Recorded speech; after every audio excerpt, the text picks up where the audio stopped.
Good evening, Facebook family and YouTube family. Welcome to another wonderful Sunday evening session with Brian and Janice.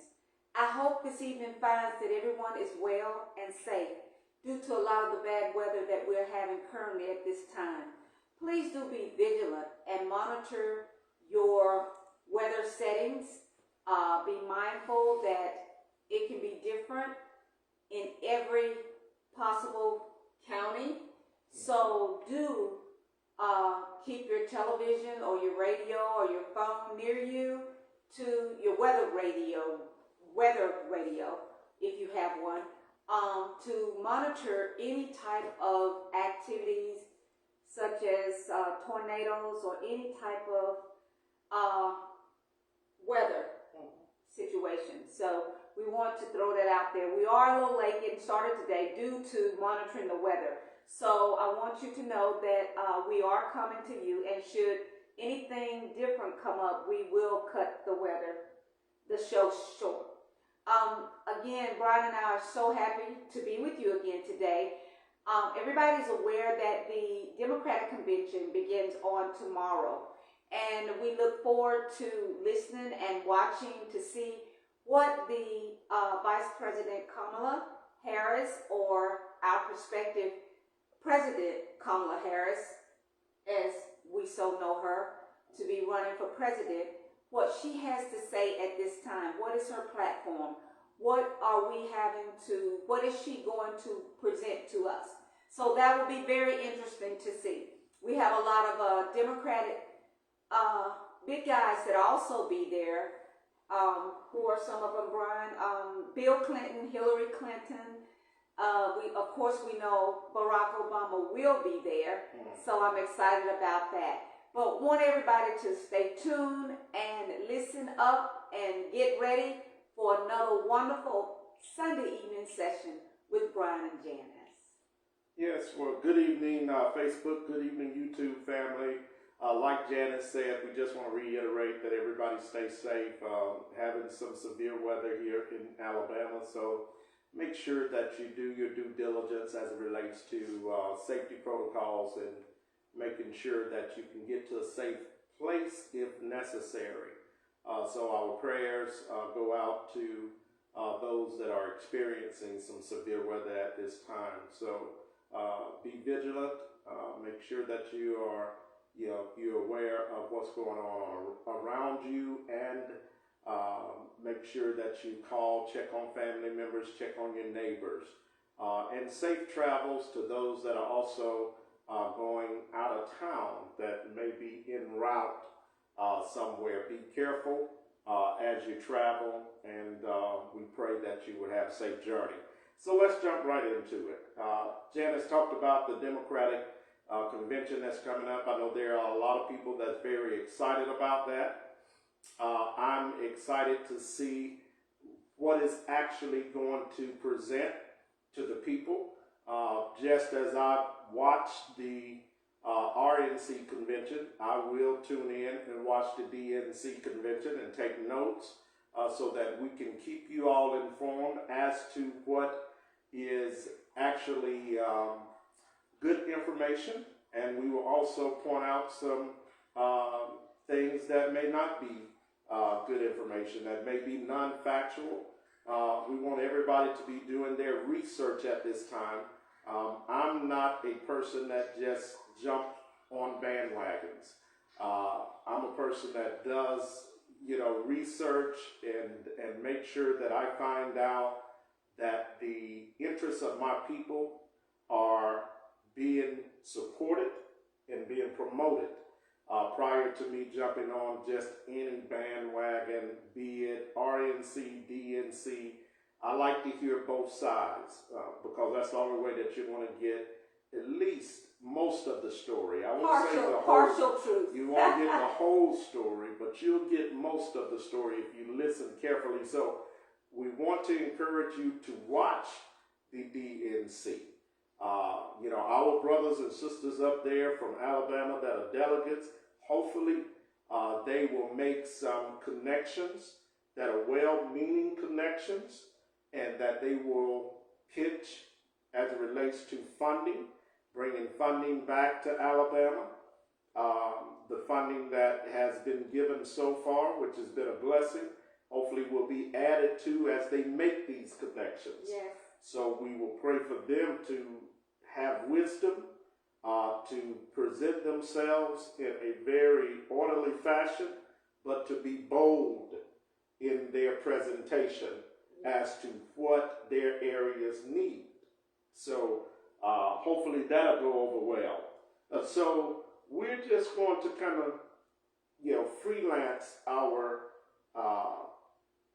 show tonight. Yes. And we will talk about a array of issues that are affecting the black community. Why do we focus on the black community?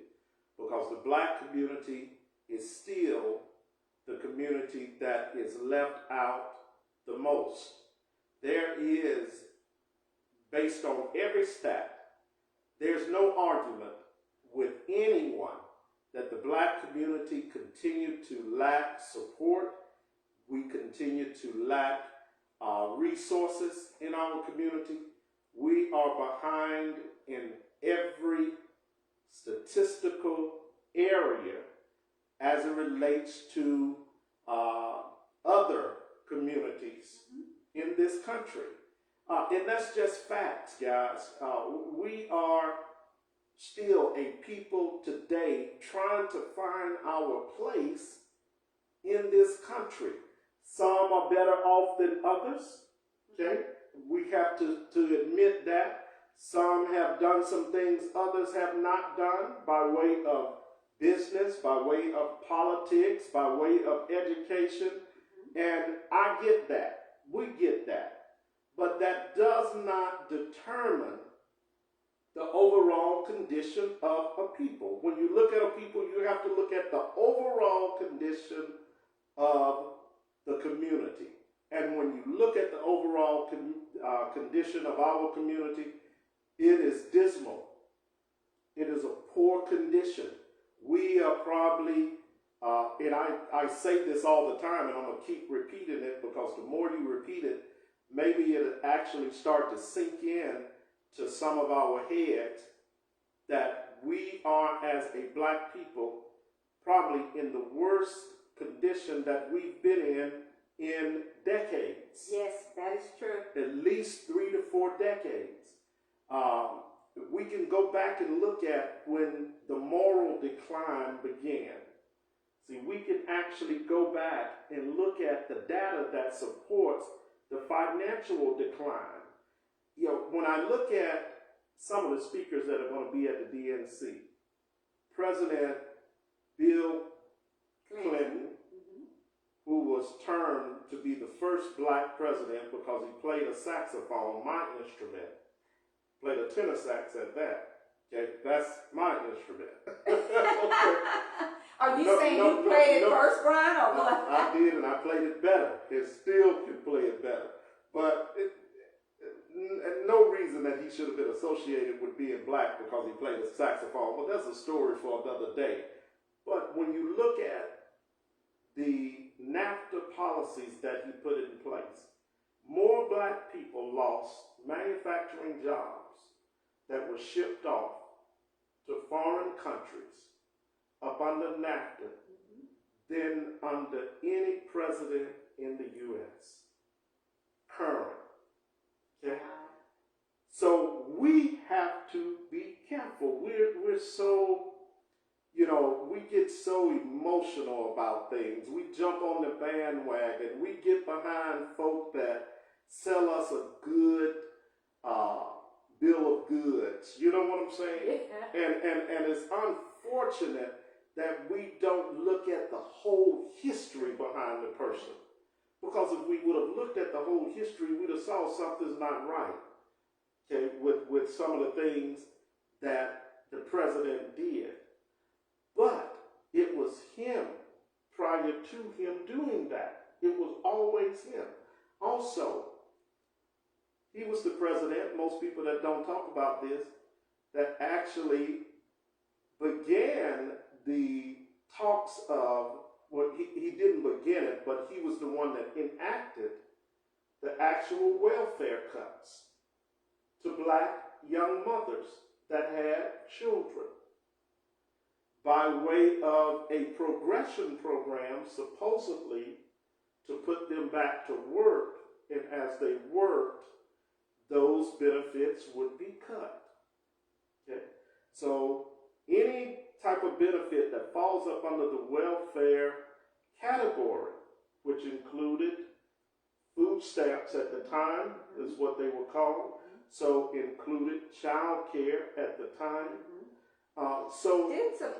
Wasn't there an education piece, like technical education in there? Because I remember something about them being given technical programs. I don't remember him adding to education. And maybe the educational secretary at the time, which I can't recall the name right now, maybe did some things as it relates to some trade programs, but I can't recall. But I'm talking about the cuts. Yeah, I'm talking about the cuts that were not beneficial to our community. So there are a lot of things. We can go back to the Reagan era. And at that time I was in junior high school when Reagan was the president. But when you go back to the Reagan era, you see the continuation of the crime reinforcement, the war, so-called, quote-unquote, on drugs. You understand what I'm saying? So we see so many things, and then you see the trickle-down economics up under the Reagan era. So we, as a black people, we have to start studying, and I say this all the time, our history to understand where we are and why we are in the condition that we are in. So when I say we are in probably one of the poorest conditions that we've been in decades, I'm saying it based off of the history. That when you look at as far as each political figure that's been president over the last, let's just say, 30 years, where has the significant improvement been in the black community, and who has done more to try to assist the black community? Now, everybody got so dewy-eyed about Obama and, his eloquence, Oprah on TV crying. Well, Oprah is not in the same category as the poor black that doesn't know how they're going to get a meal from day to day. She's not in the same category as the middle class black that's been struggling, having to work 2 jobs, trying to put a child through school. But we got so dewy-eyed, about the whole first black president, first black family. I even fell into it the first time, Yeah, we all did. From a standpoint of just being proud. I'm still proud. I'll forever be proud. Yes, you will. So, but what I'm saying is we've got to look beyond that and start assessing what are they going to do for our community. Now, here's something I went back and did the research on, and you all can do the research on it as well. When you look at, if you go back 30 years, there's not one administration that highlighted what they would do for the black community. Now, having said that, here's something that is interesting. They did highlight what they would do for other communities that were coming into the U.S. or that were already here, but were not here before we got here. So every immigrant community that came in had benefits coming in. The Asian community, as they began to really build manufacturing in the United States, their community got supported, got laws and bills passed for them. Obama ushered in the gay community and all of their laws and bills and, welfare being extended to them, all of the benefits being extended to their community. That came in. The Hispanic community all got bills and laws passed.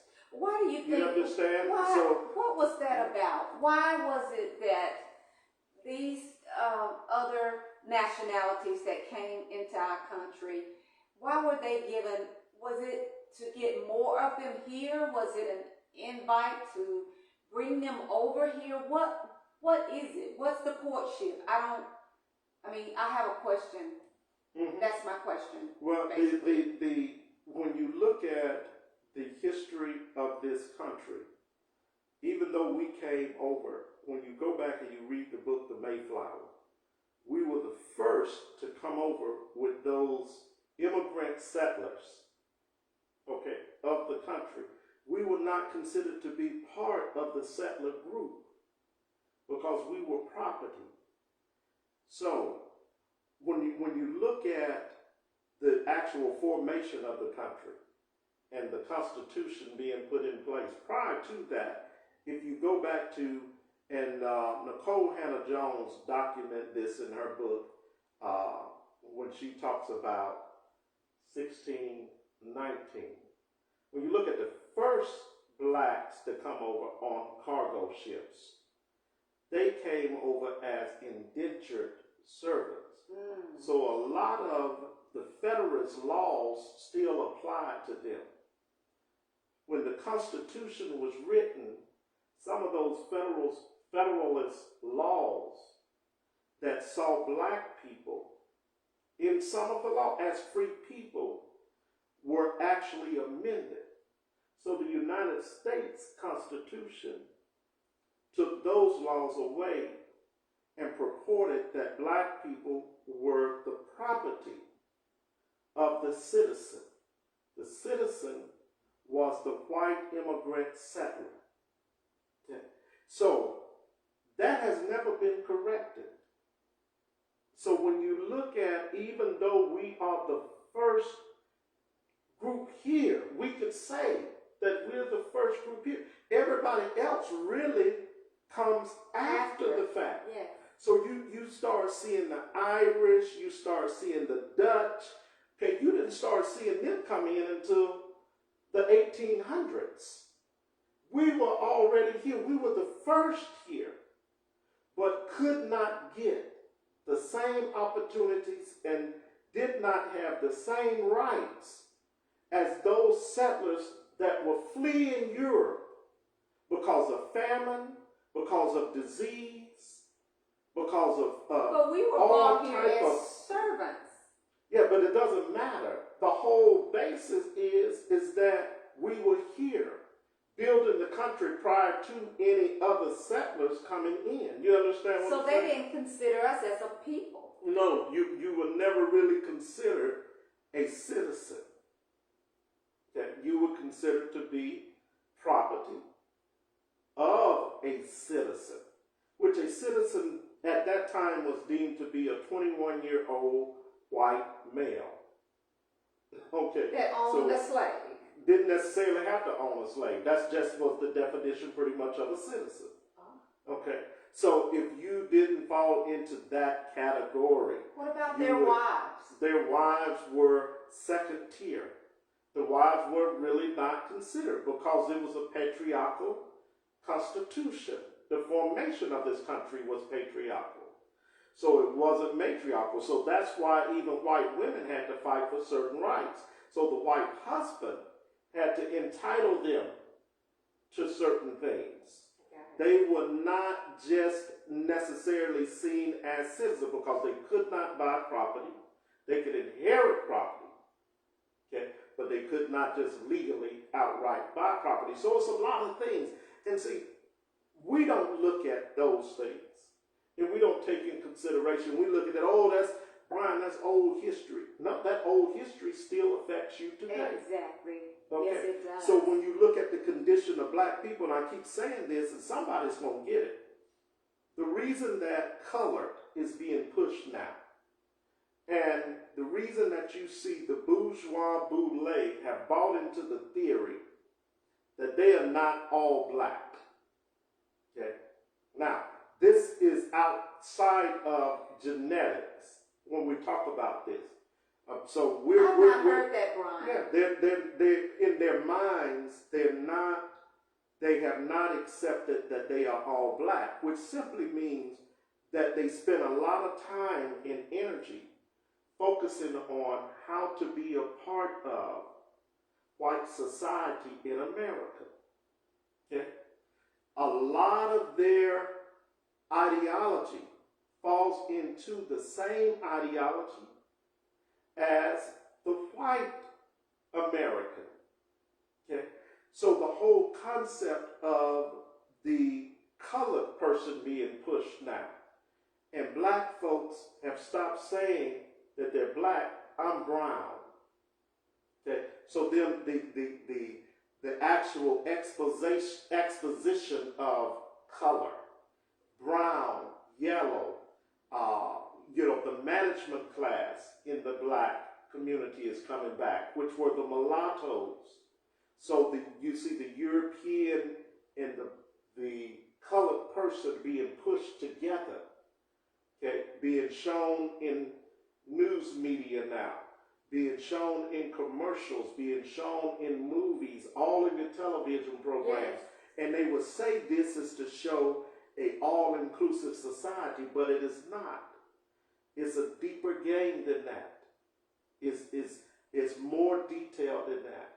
It is to bring back a group that can manage those that are on the bottom and those that are lower middle class. But it gives them some feeling of superiority when that is presented. It does. Well, and they feel like they have earned this and they are a part of society and they are, at a higher tier. Well, it gives blacks that think that the answer is being part of white society and becoming like white society is the answer. Now, it gives them a sense of belonging. You understand? Yes. Okay? But what we have to realize, I got a lot of white friends. Okay? And you have a lot of white friends. Yes, I do. Okay? My white friends genuinely care about me. You understand? Probably more so than some of my brothers. But I never, with my white friends, try to make like I'm white or try to fit into their group. I understand. They know where I stand. And they love me for taking a stance. Yes. And they love me for being able to still love my people enough to say nothing against you, brother. You understand what I'm saying? But I've got brothers over here that stay in the projects, and I've got brothers that are middle lower class that's having to work 2-3 jobs, doing the best they can do. You've made it. You were born into privilege. They weren't. So I have to raise my voice on behalf of my people. Nothing against you and what your people have accomplished. Some of the things that you have done, even though they were not right as relates to our people. We are people of genius, and we can build if we're given the opportunity. So my stance, I don't move on that. You know, and they respect that.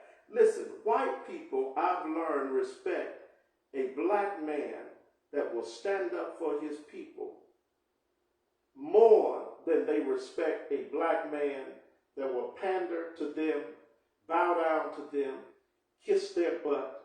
You understand what I'm saying? You need to look up that term, kiss their butt. That's what I gave you last week, smoke up your butt. Okay, so all of these things, they respect black men that will take a stand and say no disrespect to you. But here's where I draw the line in the sand. This is about my people now. You understand what I'm saying? And black women, when we look at black women have fallen prey to trying to mimic white women. even in some of our ideology. Let me give you an example. When you look at the whole population control, which that is what it was initially called. Population control was created to keep black peasants. Okay? So when I use that word peasants, I'm speaking of black people that were of the lower echelon economically. That's what they considered the peasant class. Okay? To keep ghetto people, you understand, from reproducing at a rate that outnumbered Europeans by 5 to 1. You understand? Yes. So the whole concept of abortion was to hurt the black child and the black mother. So it wasn't about body autonomy. It was never about that. But when you look at the women's suffrage movement in 1919 as well, black women jumped on board as it relates to that.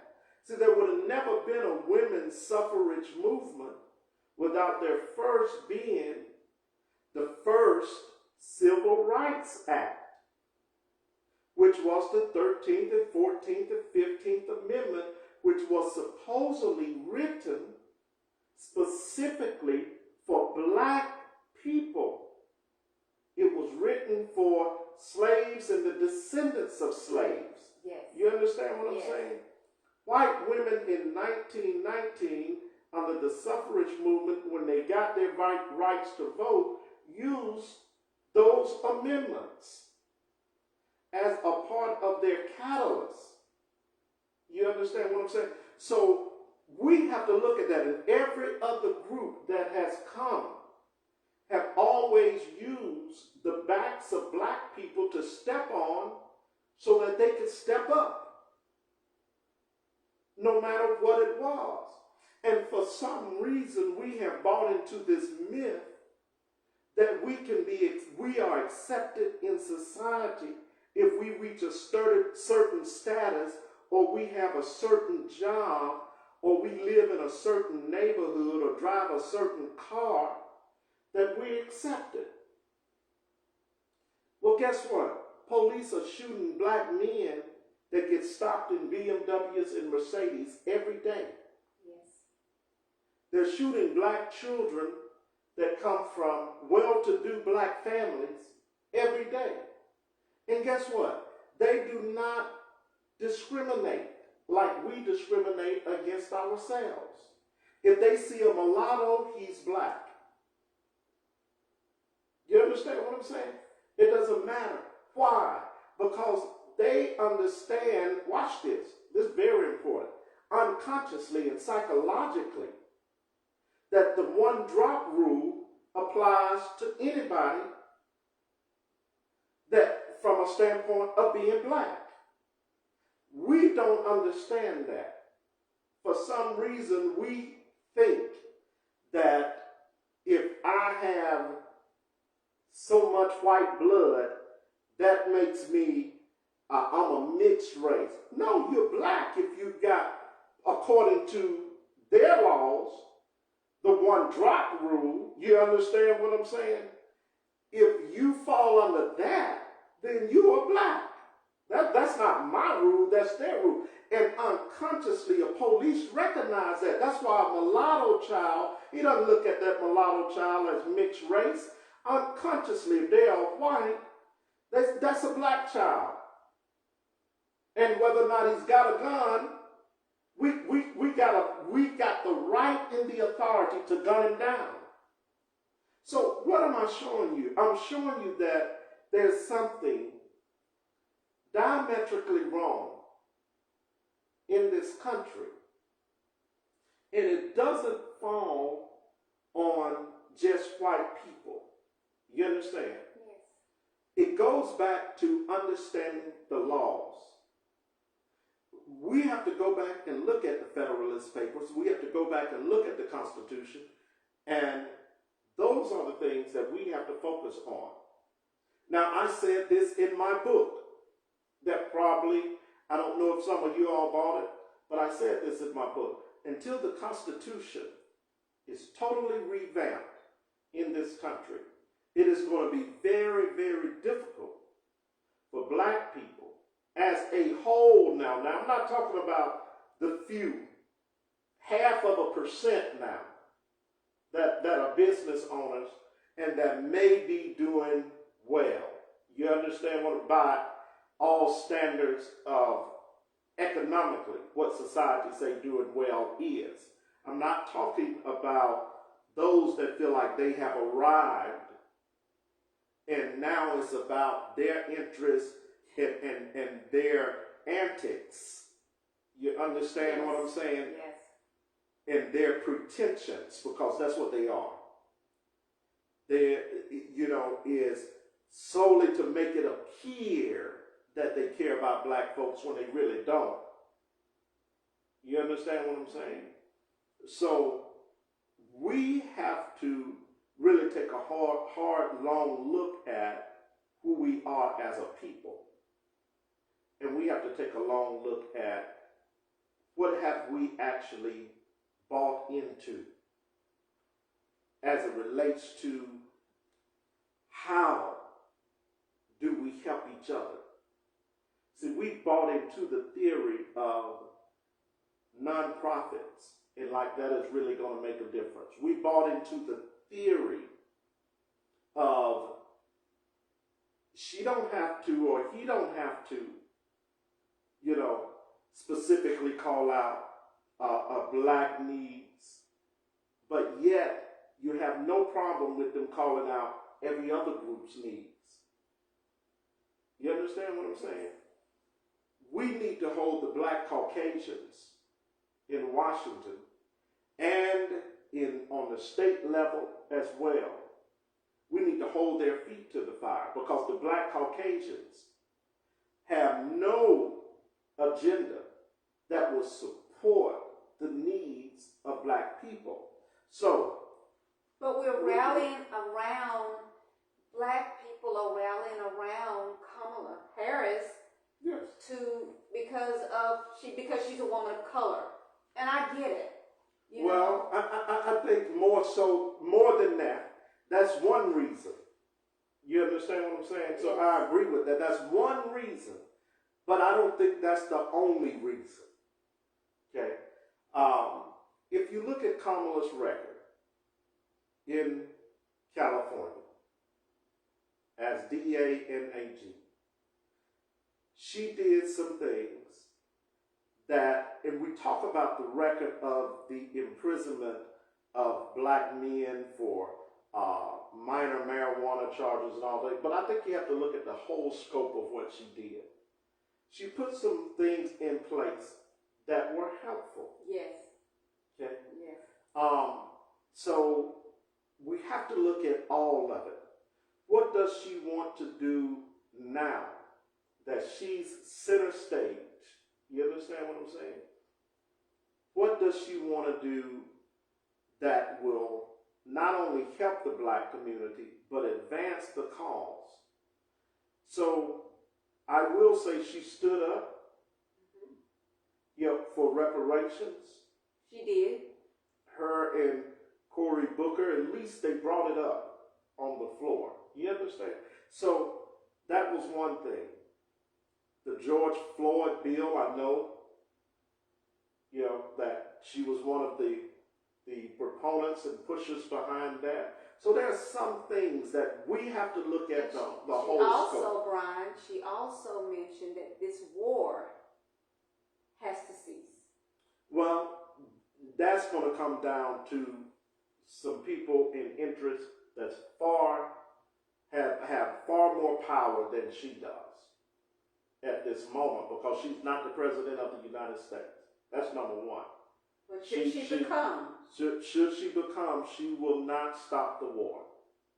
The war will continue because there is a political agenda as it relates to the international interests of the United States and the Middle East. I can say that because I know that because I've been an inside person when I was in the military. And I was over in the Middle East for 18 long months. Okay? And I had top security clearance. So all of these things I can tell you from experience as someone that served in the military. Yes. It is about the interest of the United States in the Middle East, in the power structure behind that. And you have seen it with President Biden. There's a reason outside of President Biden being a confessed Zionist, which a Zionist, and we have to, I want to make that clear, a Zionist is a political ideology. That's what a Zionist have, a political ideology that says that Israel has the right to exist as a state, and Israel's right to exist as a state also gives them the right to dominate all the people group as it relates to who their state surrounds. Okay? So you have to go back and you have to look at certain things that were put in place. In 1936, the Balfour document. You have to go back, you have to look at the Havara document. You have to go back, you have to look at the UN document that was put in place in 1947 prior to them making Israel a state. All of these things you have to go back and you have to see the power structure behind that. You have to go back to Theodore Herzl in 1896 and look at the formation of the Israel state. Thomas Herzl, as he began to put the blueprint in place for Israel to have their own place that they could call theirs, okay, and have a state that they could call theirs. And what you have to realize is that the place that they exist in now, which is Palestine, okay, it was not one of the first places on the table. See, everybody talk about these are the biblical people. No, they're not the biblical people. That's right. Okay? What most people don't know is that Uganda was considered to be the place first prior to Palestine, yes, where they are now. So it tells you one thing. Those are not the biblical people of Israel. Okay? Those people that occupy the land of Israel now are European Jews. If you get Arthur Kessler's book, The 13th Tribe, you will discover who those people are. So now all of these books and references that I'm giving you, I give you all resources for a reason. You need to read this. So there again, black people get all dewy-eyed about Israel and don't even know who the real Israel is. You understand? And so what we see, we said this on our show before they start doing it. And I told you all this was prophetic. I said that the next thing that they're going to do, this was right after October 7th, they are going to try to commit genocide on those people. You can go back and listen to the show. You understand? Why did I know that? Because history has a pattern attached to it. Yes. And it repeats itself when nobody steps in and does anything about it. Okay? So, we as black people, we have got to start being better when it comes to discerning what is the right thing for us and making sure that people hear us and that our voice is no longer silent. Yes. You understand what I'm saying? But we have to be educated and knowledgeable of these things to talk about and to bring forth in order for us to be respected as a people. We are too brainwashed. I don't know, our brains have become calcified in the sense that we don't know this because we don't read it. And a lot of this, Brian, was kept from us in school. Mm-hmm. You Oh, had yes, to take it absolutely. upon yourself or go into a profession or art of study in college to get this information. Me being a nursing major, Mm-hmm. you know, going to the University of Alabama in Birmingham, there's no way I would have gotten this. Mm-hmm. You understand? Even though you did have Dr. Bid Yohakim to come to the University of Alabama. That was probably before, University of Alabama, Birmingham, that was before you actually got there and did a lecture series on the Black Jews from his book. But you're absolutely right. We have to, as black people, start to question some things. Okay? Now, let's question this. You can take the United States of America, can find $50 billion for the Ukraine war, but every time black people bring up reparations, oh, we don't have any money. Okay. You can find almost $1 trillion to support Israel for killing off a whole nation for genocide, for committing genocide. Okay? But you cannot find any money for black people, for homeless veterans, poor white people as well. Okay? So if we want to talk about inclusivity, we can include everybody in there. Yes. You can't find any money for the just working American person Yes. that's having to work 2-3 jobs to try to put food on the table because of grocery being so expensive now. Yes, they can't afford to feed their family and pay their bills and pay their rent, so they have to work 2-3 jobs to try to do that. You can't find any money for them, but you can find money to send to Ukraine. You can find money to support the genocide of a people. You can find money anytime you want to find money. Where did the money come from? Did you just pull it out the air? We're $14+ trillion in debt as a country. Yes.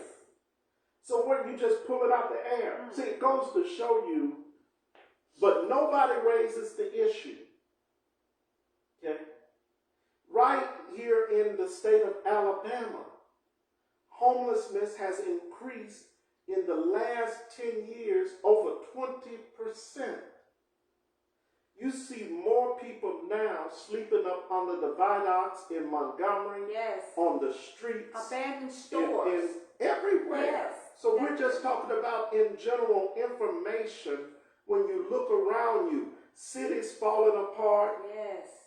I talk about Selma. Kudos to Selma for coming out last week. I said when they do some good, we talk about the good as well as the bad. The city development planner came out and talked about reallocating, taking some of that funding, using funding to get the infrastructure projects going. What's his name? The attorney's wife. She also came out. What is his name? Daniel Wooten. Wooten. Yeah, so his wife, Brother Wooten's wife, came out and talked about, some of the projects that to start those improvements in the city. So let's see what happens moving forward. You understand? Getting the community involved and having a say in how they want to see the development of the city goes. All of those are good things.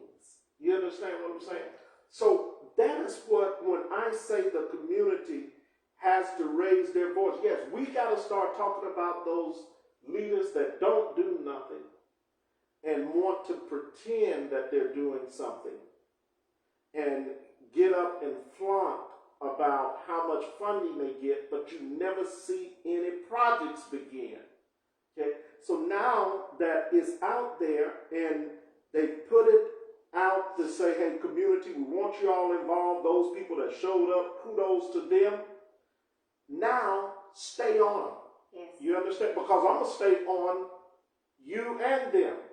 I'm going to keep talking about it. We're going to keep publicizing it. And we're going to get to the dirt. I'll find the dirt if there's dirt there to be found. Why? Because that is the only thing that is going to help black people. You understand? When we are silent. It's not that you're trying to point fingers at anybody. It's just facts. No, we don't point fingers. We tell the truth.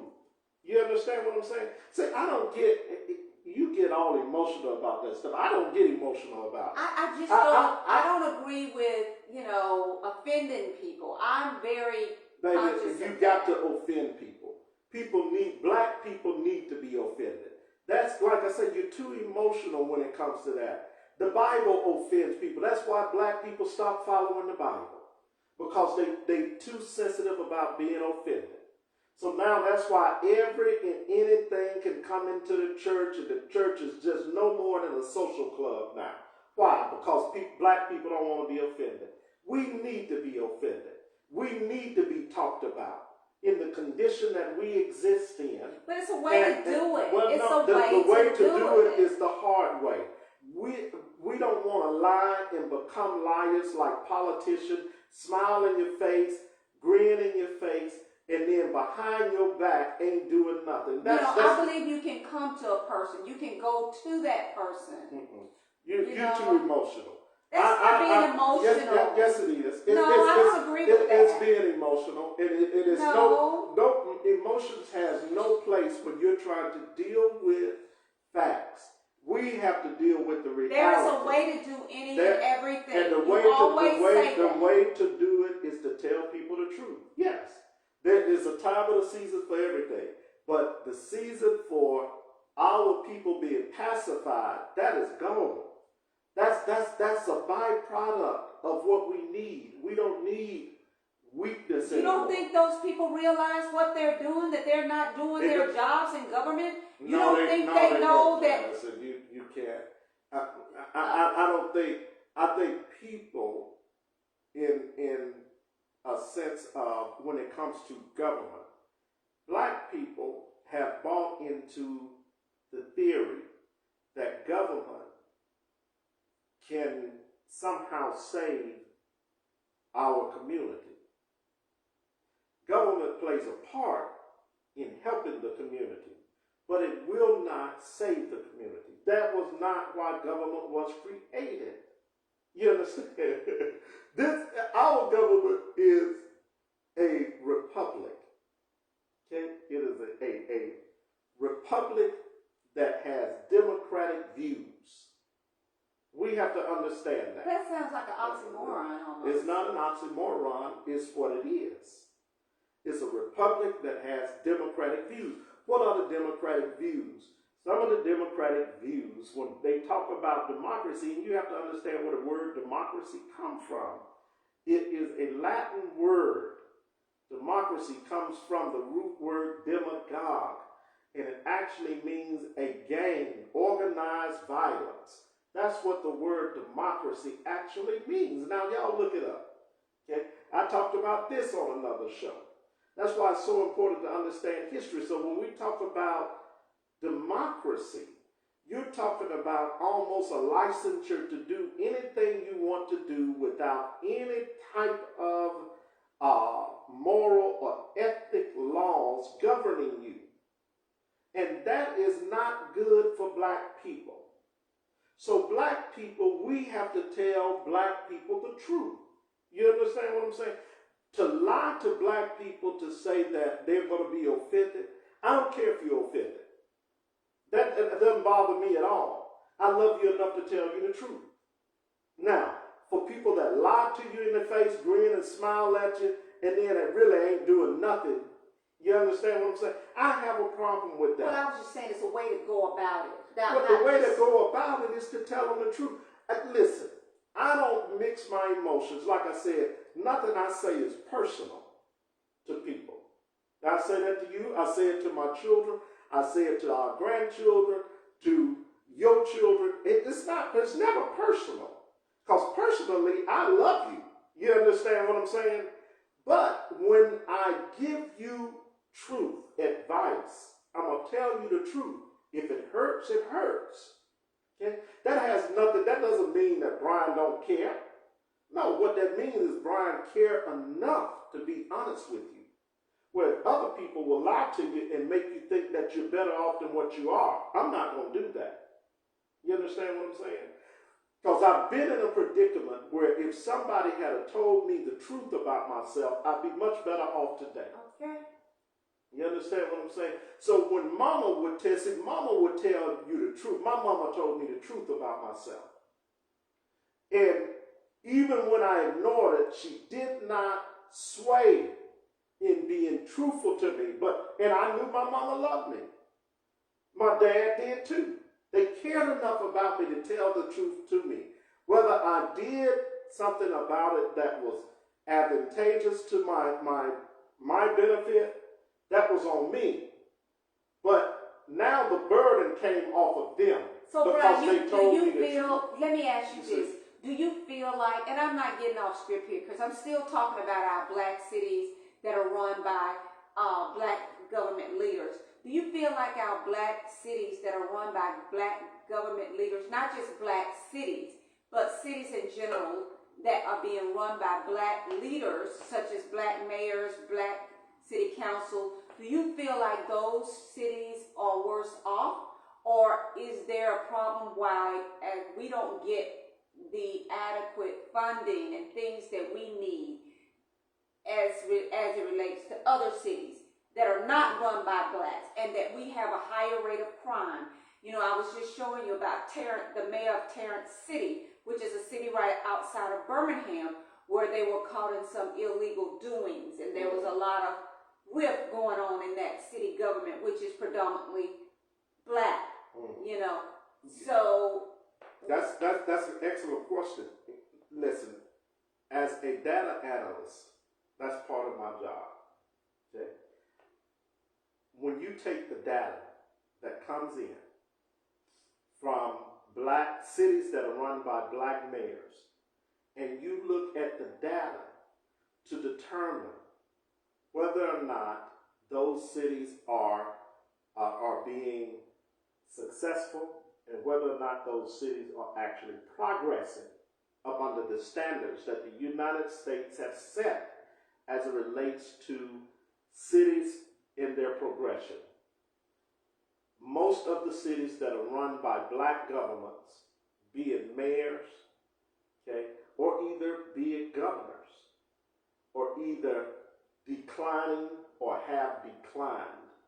They degress or they're regressing. Now, do I blame that all on the black government? No. I don't blame it all on the black government, because some of the Europeans were smart enough to get out when it started failing. Exactly. Okay, you understand that? Mm-hmm. So the numbers, you can't expect a black government to come in and immediately turn those numbers around. But after you've been in 10 years, okay, a decade, you should start seeing some progression. Now, where black leadership in government fails is that we fail to understand how government works as it relates to funding. And oftentimes when blacks get in leadership, because that is power that blacks have never really had, you understand what I'm saying? Mm-hmm. They tend to abuse that power. And instead of helping their people, they line their own pockets. So you have some factions to come into play, such as greed, yes, and materialism, yes, all of those things now. But is it not that they don't have the adequate resources, or they don't have the knowledge base to reach out to receive those funds? Like the prior? Some reach out to receive those funds. Give you a perfect example is the state of Alabama. When you look at what Governor Ivey allocates in reference to the grant funding that she disperses, the Black Belt area is the area that always is either left out or get the least amount of funding when she parcels that money out. Well, it's Okay. not, does it not So- look on is it not based on population? Do they Yes, not look at yes. the population? They look at certain parameters as it relates to how they allocate the funding and what city needs it the most or what area needs it the most. But when you have an area, black belt area, who have not had their sewage system, okay, upgraded in over 60 years, and when you got counties that still did not have running water, there is no excuse from any government. You understand what I'm saying? But it's the city that is responsible for reaching out to get those funds to have those things repaired. That's the senator that's over that area is responsible for pushing to get those funding. Doesn't mean that they are going to get it. Okay? Only thing they can do is state their case. It's ultimately left up to the governor on how she allocates the funding. Well, you know, I look at Dallas County, I look at Selma. You know, Senator Hank Sanders had that. Yeah, but Senator Hank Sanders didn't get money for infrastructure. He basically focused on education and wireless college. So yes. You can't put, that's not a fair assessment there. Well, didn't you know that? I mean, you okay. just can't focus all on education. You got to look at other aspects. Well, you have certain senators that have their agenda that they espouse. And that was his agenda. Okay? And when you have that, you have other parts of the needs within the counties that are left out. Okay? So now what we have and to have... he did a great job with the education. Education-wise, you have to say kudos to him. He did what he does when it relates to education. But that's when you have to have a senator and leaders and representatives that are well-rounded. Okay? They have to be Renaissance men. They have to know a little bit about everything when it comes to government. They cannot be so green, even if they go in as freshmen. They can't be so green that they're ignorant of what is going on in their counties. If nothing else, you should know what is going on in your county, what you need to be fighting for as it relates to those counties, and how to rally your people behind you. Okay? I said this on last week's show. A real leader can get his people behind him when he really showed them that I'm representing you. This is a fight for all of us. You understand? Yes. We, and we're black people, where we have lacked is we have gotten so caught up into, unfortunately, isolating black people to one particular group. Okay? If you're not the college educated, boule, or fit into that bourgeois group, if you're on the bottom, we simply steal your culture. You understand what I'm saying?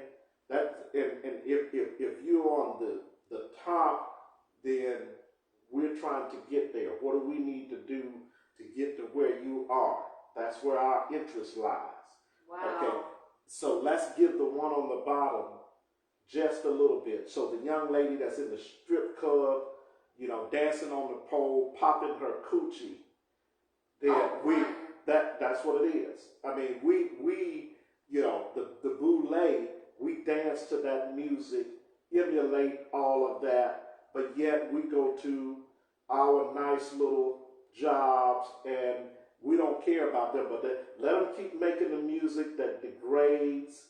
Let them keep making the music that the ghetto girl feels like this is the only thing she can identify with is being a B or a W, and she's trying to come out of the ghetto, so now she goes dance in a strip club. Yeah, we'll dance to their music, but we don't want to associate with them. See, black people have become the best isolationists when it comes to, like I say, we discriminate against each other more than the white person discriminate against us nowadays. Now, somebody will argue me down. And say, Yes, oh, they will. Oh, Brian, that's not that's right. not Well, true. And They're gonna say it. and it goes back to the slave syndrome. It goes back to our warped thinking. Yeah. You understand what I'm Yeah. saying? And it goes back to the whole philosophy that was taught in the Willie Lynch letter Okay. when he said, pit the lighter one I got against you. the darker ones. He Yes. said, if you keep them divided, then for 500 years, they'll remain slaves. And we still are slaves. Wow. Because we still act that same way towards one another. You understand? So, see, like I said, the only thing we want to do for the poor blacks, we don't really want them in our churches. Wow. You understand what I'm saying? And what we really? do, Can you really say that? We really, all we want to do is, like I said, pass out toys once a year for Christmas drive, turkeys for Thanksgiving. But now, see, we feel I like just don't believe that. it's true, because you see, you don't have to believe it because For it to be true. I always know. say, you don't have to believe what your lying eyes tell you. Okay. Your lying eyes gonna see the same thing all the time. All right. So you don't have to believe it if you don't want to, but your lying eyes tell the story. Woo. When you look at it, when Okay. we look at it, it's a sad commentary. You know, we don't want to accept that we discriminate against our brothers and sisters, probably worse than anybody. We don't want to accept that. And then we'll say, well, we're in a black city. I'm doing all this in my city. You don't really care about my city. That has nothing to do with nothing. Just because you're in a black city and you do a couple of fundraisers and drives and have a little something that you do every year, or the church that throws up their tents and do blood drives, don't mean that you truly care about the city. It just means that you're repeating what you feel is necessary to say that you've done something for your people, but you're not really bringing anything to the table to make a major difference or change within the structure of those people that are poor. You giving out turkeys and doing health fairs don't change the condition of the people. You see what I'm saying? Yes. It really doesn't. We can't be honest with ourselves about things like that. And see, what we have done, there again, mimicking white society. If you know anything about history, you understand that those things popped up as it related to the aristocratic class taking care of those that were servants and maids that served them. It had nothing to do with black people. You understand? We adopted that because that was taught that this is the American way. And when we do that, there again, you now isolate a people, and you're underhandedly ostracizing a people. Wow. You're all of those things. You're looking down on a people. See, all of those things come into play. Shows you how psychology works, sweetie. All of those things we're now participating in, and yet saying we're doing something good. When in actuality, we're not doing anything good. We're making the situation worse because we bought into a theory to keep black people on the bottom with their hands out. You understand what I'm saying? We're not doing so. So we need, instead of giving them a hand up. Yes. And instead of us including ourselves in the overall struggle for our people to overcome together. See, you have to realize this. There are some black people that don't know what a ghetto look like. They've never gone in one. They've never been in one. And they may have gone in one if they work for a company or work for a nonprofit that has to go in and make their little, validate their work so that their funding won't be cut. You understand what? Yes. So they'll go out and pass out literature or stuff like that, or they'll set up a little a food drive and serve hamburgers and hot dogs one weekend or something like that. But they didn't grow up in a ghetto. You understand? Well, they may have grown up in a middle class household where they had a mom as a teacher, a dad as a preacher at a certain time. That would have been a middle class. Or they had mom that was a nurse, dad that was a doctor. You understand what I'm saying? Yeah. So typical Kamala Harris type. Okay. She knows nothing about being poor. She knows nothing about that. Obama knew nothing about being poor. So it doesn't surprise me. George Bush knows nothing about being poor. Donald Trump knows nothing about being poor. I can go on and on. What president we can genuinely say in my lifetime that I can genuinely say know anything about being poor? The one now that's running for vice president, we can say J.D. Vance. J.D. Vance, He said he was very poor now. His Hillbilly Elegy, yeah. his book, he was very poor. He was. Okay. So, and his mother was strung out on methamphetamine. So he has some idea from a European perspective. You understand? Which is still much different from a black perspective. Why? Why do I say that? Because he had what we have termed white privilege on his side as a white male. You understand? Look at the advantages that he had and that he got to do what he did. Now, if that would have been a black man, his course would have been totally different coming out of the ghetto. You understand what I'm saying? It would have taken much more. Well, he went directly into the military. Yeah, but it still would have taken much more. Look at his rise from the military. He went to Yale. That's what I'm saying, sweetie. So you have to look at all of those things. You have to look at his ascendance. And the reason that he was able to do it as quick as he was because of the privilege that's there. You understand what I'm saying? There's no doubt about that. Nobody will argue that. He will not argue that himself. He will tell you that I had certain privileges that the African American young man would not have had at all. And will never get. It would probably never get. But so I think we have to, like I said, there has to be an honest assessment when it comes to where we are, who we are as a black people, and where are we going. You understand what I'm saying? And I will continue to say this. Government will not save us as a people. It never has. We have to save ourselves. We have to, at some point, if we're going to be influential in government, we're going to have to get behind a party that represents our interests. And that's not afraid to say, we are here predominantly to support black interests. Why does there need to be a DEI program?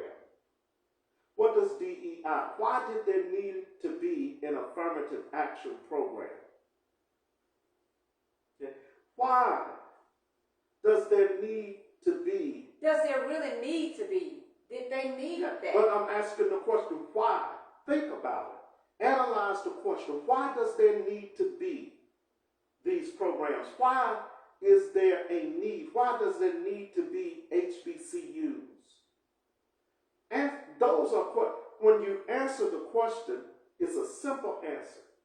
The answer is because those programs are to try to substitute for what a people group did not get because they were left out of this country's whole concept of who you are as a citizen and having equal, fair rights.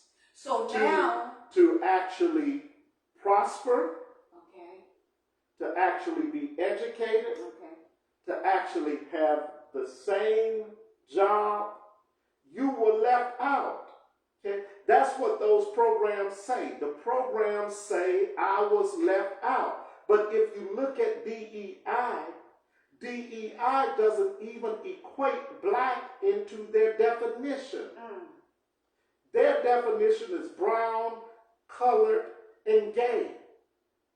Black people are not in the equation. But they've done away with those programs. They've done away with a lot of them, but a lot of corporations still have them in place. You understand? My whole argument is we have to look at why they are created, and then we have to attack that, the root cause. You would not need those programs if you were not left out of the equation to start with. You're right. You're right. Absolutely. We were left out of the equation. So now we put foolish things in place. And we have a government that is nonsensical when it comes to understanding what the plight of black people are. Exactly. And we have government officials, be it black and white, that continue to pander, that will not actually admit and own up to that there is a need with the people group that was here first. That has been left out. Yes. And until we do something about that to restore them. See, it's not giving us anything because you've been left out everything. It won't even catch you up. To the place to where every other group is. Absolutely. You understand? Yes, so when you have immigrants that can come in, they receive credit cards, they receive welfare, they receive Social Security benefits, medical benefits, so many years. All of those things, you're even behind them. Yes. But you do not have black leadership, black representation that will stand up and say, look, even if you gave us reparations, it still wouldn't catch us up. Because each year another group leapfrogs us. But we are too ignorant as black people and have white, black representation. They black in skin color, but they white in their mindset that will not stand up for what black people really need. You understand what I'm saying?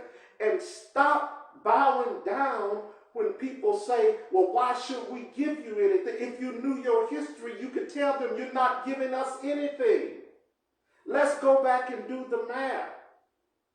If you take what you robbed from my ancestors, just that alone won't catch us up. Absolutely, absolutely. You understand? So that's where we fail. Okay. We've been too integrated and assimilated. It's almost like the sci-fi. I'm a Star Trek fan. So sci-fi, think about the Borg. The Borg said, I'm going to assimilate you into the Borg. Yes. You become the collective. You become one. You're part of the artificial intelligence. Yes. Okay? That is what black people, those of us that think that somehow we've arrived and this America has fully embraced us, and that by me being a representative or a senator or a mayor or a council person or this or that, you're a council person because the city turned black. That's the only reason you're a council person. Okay, Brian. You're a mayor because the city turned black. Okay, and they took all the whites, took all of their resources out. And now what do you have? You understand what I'm saying? You still have a white governor in the state that's racist. But you won't deal with that. You understand what I'm saying? So we have black cities. When you look at our black cities, highest in crime, lowest in education. How does those two even match? They don't. You understand what I'm saying? That's right. So we have problems all across the board. You understand? No jobs.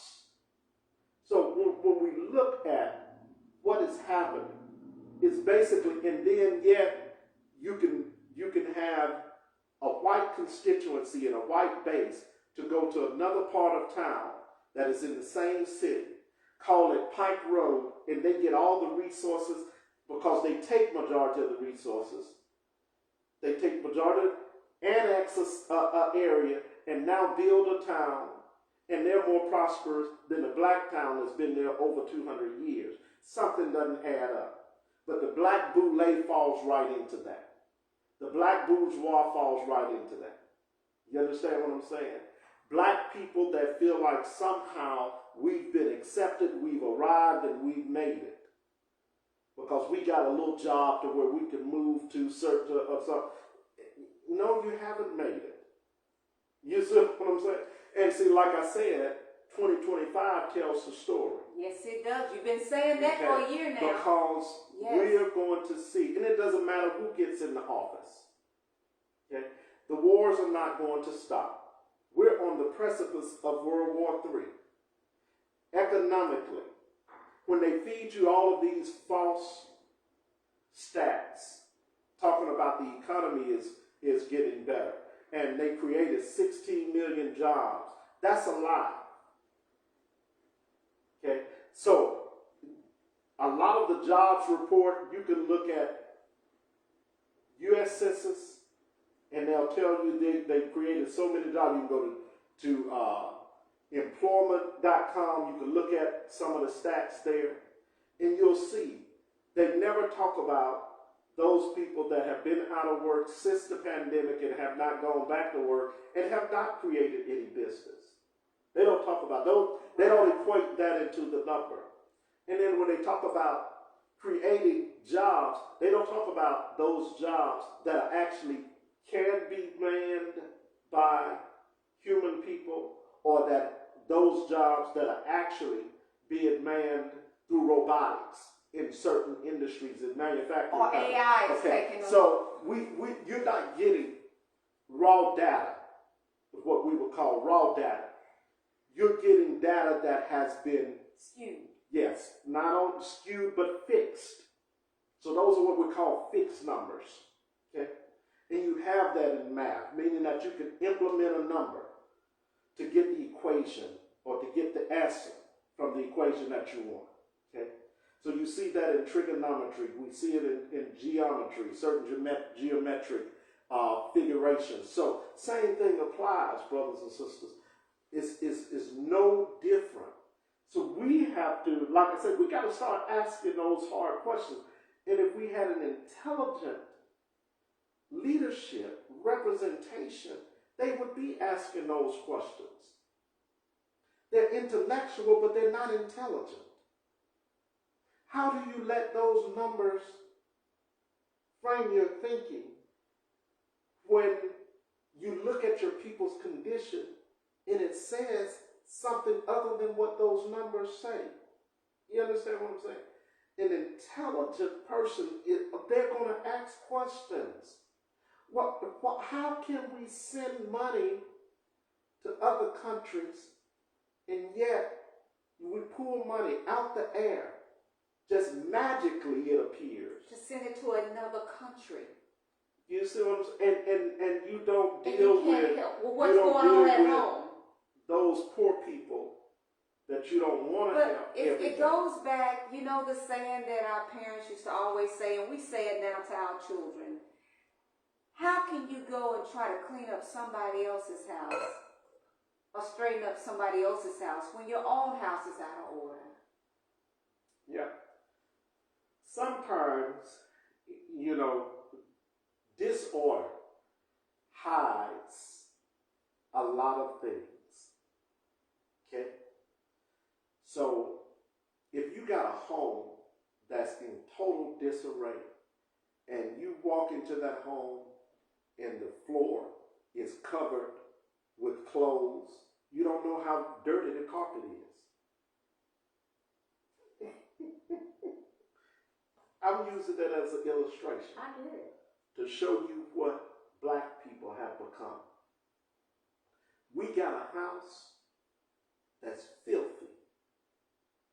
Clothes everywhere, trash everywhere. Dusty. You don't know how filthy the carpet is because it's covered up with clothes and trash.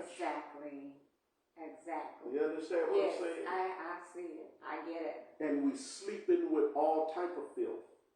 Wow. And we accept it because we have spineless leadership that will tell us that we're better off now than we were 60 years ago. Well, when I look at my ancestors 60 years ago, and I read about them, and I'm going to talk about this next week. I'm going to talk about black fortunes. I'm going to talk about the first black millionaires in America. We're going to talk about them. But when I read about them, we today are not better off because they worked together, they invested in each other, Yes. they built their own towns.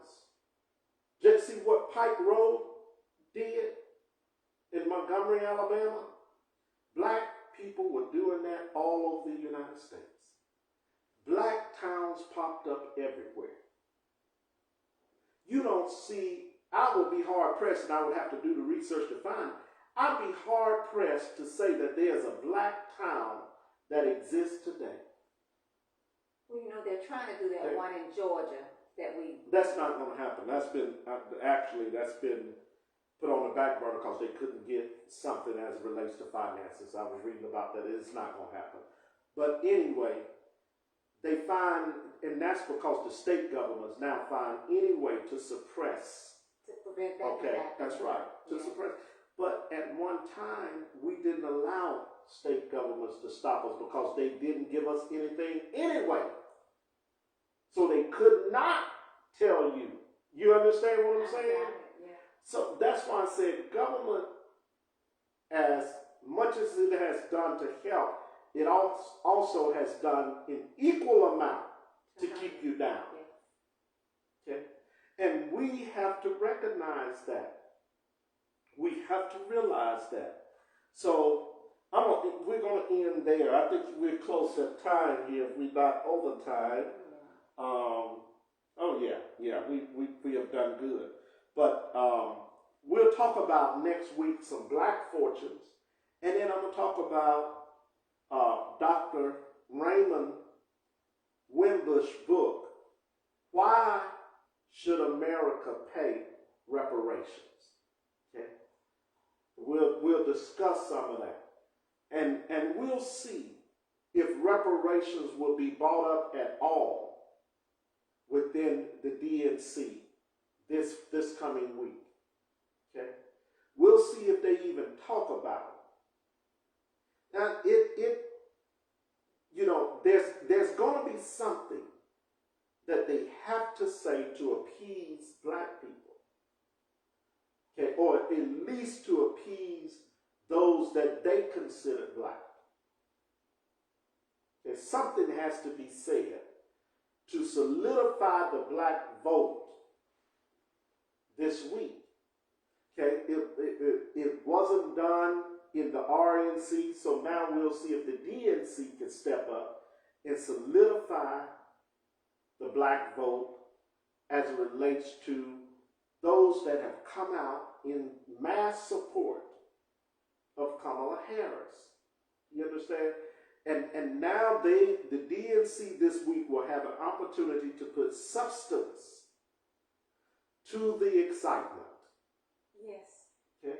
So that's what we will be looking for, and I will do an analytical breakdown of the DNC. We'll talk about some of the things that President Obama, he's a speaker, is going to say. President Bill Clinton is going to say. We'll talk about some of the things that Waltz will say in his speech. In any speech that's worthy of an analysis, we'll do it. And we'll talk about those things. You know, when I see both of these candidates, we need a third party. We truly need a third party that will be for all people. The two parties have their own agendas. They're isolationist parties. Okay? So when I say that, meaning that they support certain imperialistic views. Okay? You have neoliberals on one side, and you have neoconservatives on the other side. So when you look at that, that is an imperialistic type of thinking from each party as it relates to their agenda. What does the neoliberal agenda support? What does the neoconservative agenda support? You understand what I'm saying? Neoliberals support mass immigration. Neoconservative, just as an example, neoconservative may support mass deportation. Okay? So each one of those ideologies are imperialistic in its foundation. And see, how do we get to a place to where we operate truly as a group, as a nation, that embraces the idea of freedom? We don't really embrace the idea of freedom. The United States right now, at this juncture in history, is not embracing the idea of freedom, even though it is said that we do, even though we say, make America great again, even though we say we're not going back. We have not embraced the idea of freedom because we will not deal with the group of people that W.E.B. Du Bois talked about as the group that would be left out, that would call America to have to confront its sin, that Abraham Lincoln tried to deport but could not do it, and yet needed them people to win back the Union. We won't do it. Woodrow Wilson, that we used in the World War to win World War. We will not ever acknowledge those people. You understand what I'm saying? That brought monies in through the institution of crack being placed into their communities. You understand what I'm saying? We won't deal with those people. We won't deal with those people that we have to create a welfare system in to continue to launder money through.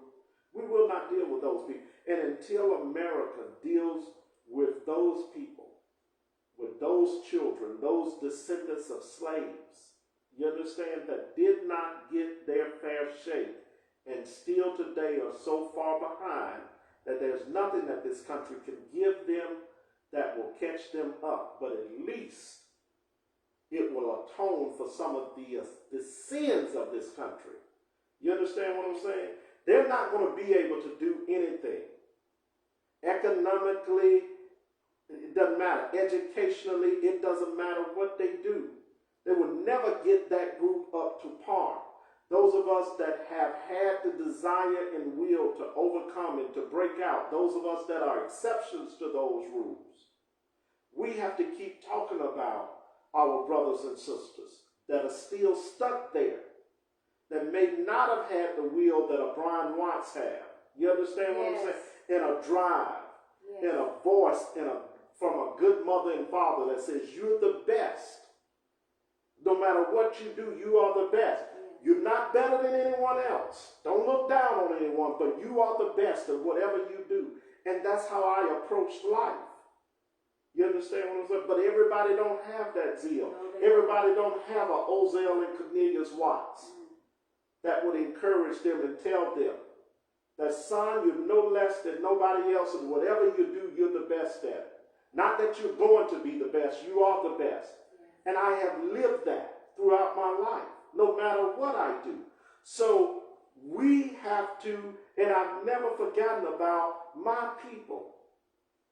You understand what I'm saying? That's so very important. We have to remember those children that the education system leaves out and that calls them bad, hooks them on medications because they don't want to deal with them and label them ADHD, ADD. We got to deal with those people. You understand what I'm saying? We got to deal with the parents now that didn't have parents because their parents was the crack generation. And they don't know how to raise children. They don't know how to parent. You understand what I'm saying? That didn't come from a two-parent household. Know nothing about a two-parent household. And been told by the U.S. government that it's best not to even have a man in the house. See, we got to deal with that group, and that is the group that this country, that all black leadership should be fighting for. Not only the well-to-do black or the black that has some form of education or that's educated or that's middle class to upper class, or we leaving a whole segment of our population out because we have been taught to be racist against ourselves. That's exactly right. You understand that? Yes, I get it. I see it. And it happens every day. Yes, it does. It is very, very unfortunate. Yes. And then we have the audacity to talk about those people. When you're worse off, the middle class black mentally is worse off than they are. So it just goes to show in the educated black, like I said, the example I gave you, they try to mimic the culture, want to be a part of rap, they go out, they drink, they have their little social balls, all of this stuff, making fun. You understand what I'm saying? But yet won't do a thing to try to help those people. Only thing we'll do is focus our energy on this is what the typical, stereotypical black that's got a little something does. Starts a nonprofit, pastors a church, okay. And we do the normal stuff that those organizations do. But yet being effective in those people's lives, being consistent in those people's lives, you just don't see it. Okay? And until we change that, we're going to forever have a problem. And I just believe that there has to be something concerning our people that clicks and says, until we all arrive together, we're all in the same place. And we start fighting as a group together with nobody left behind. You understand what I'm saying? And that's so, that's that's my take on it. And we'll end with that. But thank you all for listening. Good night, and everybody. I hope that everybody learned something. But with a lot of books we'll be sharing next week. And like I said, I'll talk a little bit about Black Fortunes next week as well. So thank you all for joining us tonight. We look forward to seeing you next Sunday night. Same time, same place. Good night.